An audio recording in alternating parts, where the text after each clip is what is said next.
It's Bigunsku, snow on top of the mountains. That is actually my daughter's Indian name. She's constantly asking me, she's like, Mommy, what happens when there's no more snow on top of the mountains? Does my Indian name change? And I was like, no, then we adapt, baby. I was like, then we adapt. I said, just like, our ancestors adapted to this new world. Pour Termenedmo et les membres de sa tribu amérindienne, ces montagnes couvertes de glace du parc national de Glacier, au nord du Montana, sont sacrées. L'est du parc était autrefois un territoire de la nation amérindienne Blackfeet. Elle y reste aujourd'hui profondément attachée. Mais ses ancêtres auraient du mal à reconnaître ces montagnes. Depuis les années 1850, quand le parc était encore une terre amérindienne, il a perdu 60% de ses glaciers. Tous auront disparu d'ici la fin du siècle, prévoient les scientifiques. So this would have been all white, all covered. You probably wouldn't have been able to see those rocks. You would see waterfalls just spewing. Like we could just drive in our car and, our parents would just drive under and we'd all get wet. Now it's just like maybe a trickle.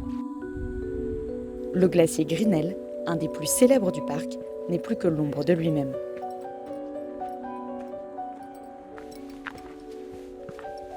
I just finished school last year, so I'm taking this year to just go see a bunch of national parks. Autrefois, on ne trouvait ici que de la glace. Aujourd'hui, un lac s'est formé. 3 millions de personnes visitent le parc chaque année. Elles se pressent pour voir ce qu'il reste des glaciers avant qu'il ne soit trop tard.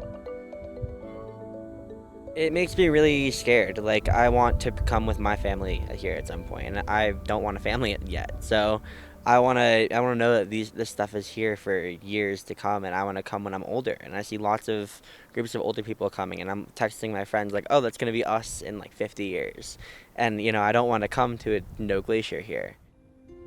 Durant des milliers d'années, ces glaciers se sont naturellement étendus ou rétractés. Mais les scientifiques affirment que la fonte rapide de ces dernières décennies peut de plus en plus être attribuée au changement climatique causé par les humains. Une étude de 2018 montre que les parcs nationaux se réchauffent 2 fois plus vite que les États-Unis dans leur ensemble, principalement car ils sont situés dans des régions vulnérables, comme l'Arctique, les montagnes et le Sud-Ouest. Aujourd'hui, le pays compte 63 parcs nationaux, souvent appelés les joyaux de l'Amérique, tout comme 360 autres sites protégés. Tout a commencé en 1872, avec la création du parc Yellowstone. 150 ans plus tard, les terres gérées par le National Park Service s'étendent sur plus de 34 millions d'hectares, attirant plus de 300 millions de visiteurs par an. La mission de l'agence qui les gère et les entretient est de laisser les parcs intacts pour le bénéfice des générations futures. Mais le dérèglement climatique entraîne déjà des changements sans précédent. Il endommage des habitats des plantes et animaux.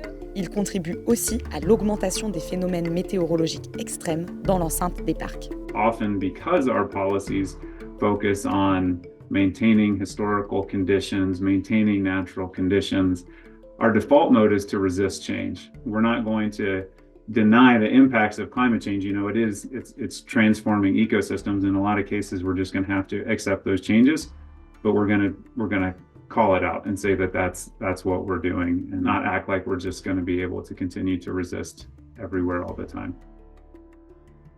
Comme le parc national de Glacier, d'autres parcs pourraient aussi perdre le symbole qui leur a donné leur nom.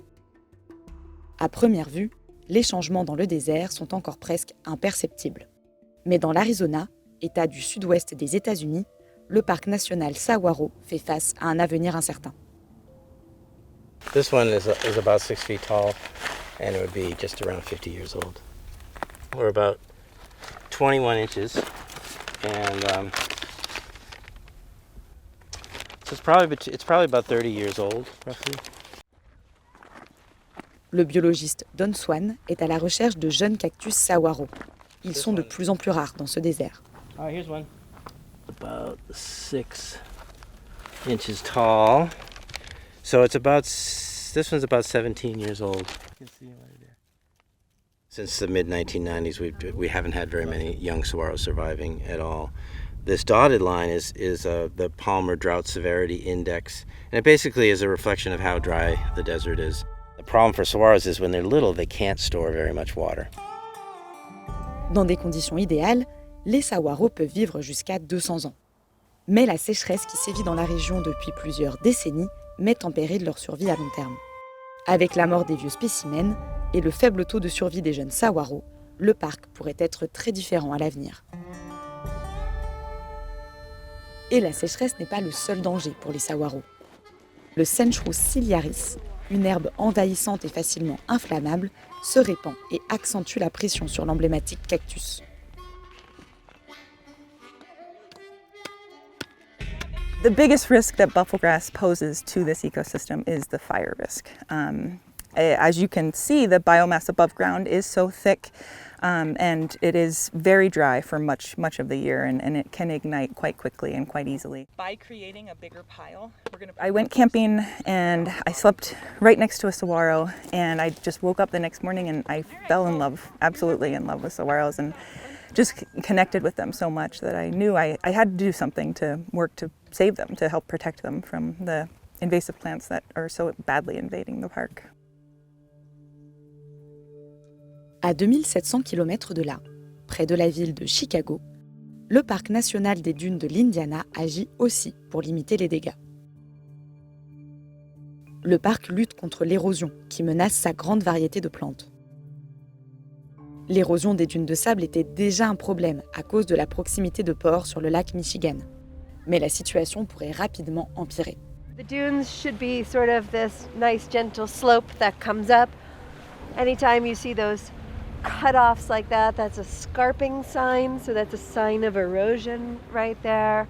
The fact that we're seeing this mature cottonwood tree. The biggest problem we're seeing is that the storms start up in late October into November, and the ice is now not coming on until mid to late December, even into early January. So there's a very strong disconnect where the winds can pick up, the waves can pick up, and they can do a lot of damage to our dunes and our shorelines before we even see any sign of having an ice shelf develop. Pour protéger les écosystèmes situés à l'intérieur des terres, 80 000 tonnes de sable ont été amenées en novembre 2023. L'objectif est, comme tous les ans, de reconstruire la plage en face du mont Baldy, la plus célèbre dune du parc. I believe our goal is to minimize the impact as much as possible. And what beach nourishment does, again, is it provides sort of a first line of defense. It's a temporary fix. There is a huge need for more research and more science. Climate change is an unknown. It's changing the game completely. Au fil des années, le gouvernement américain a étendu les aires de protection sur des millions d'hectares à travers le pays et a récemment alloué près de 200 millions de dollars à des projets d'adaptation face au changement climatique dans les parcs nationaux. Mais les effets désastreux de la crise climatique créent déjà des problèmes que l'argent ne pourra pas résoudre, forçant les parcs à distinguer ce qui peut être sauvé de ce qui ne le peut pas. Et tandis que le parc national de Glacier voit disparaître ses glaciers et le parc national Saguaro voit ses jeunes saguaros se raréfier, les parcs, abritant une incroyable biodiversité, continueront à jouer un rôle crucial dans les années à venir.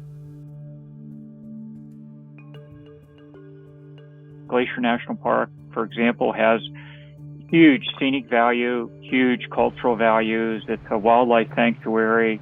Even without those iconic features, those national parks are areas with huge cultural significance, both to the indigenous populations as well as to Americans and people all over the world right now. They still maintain huge value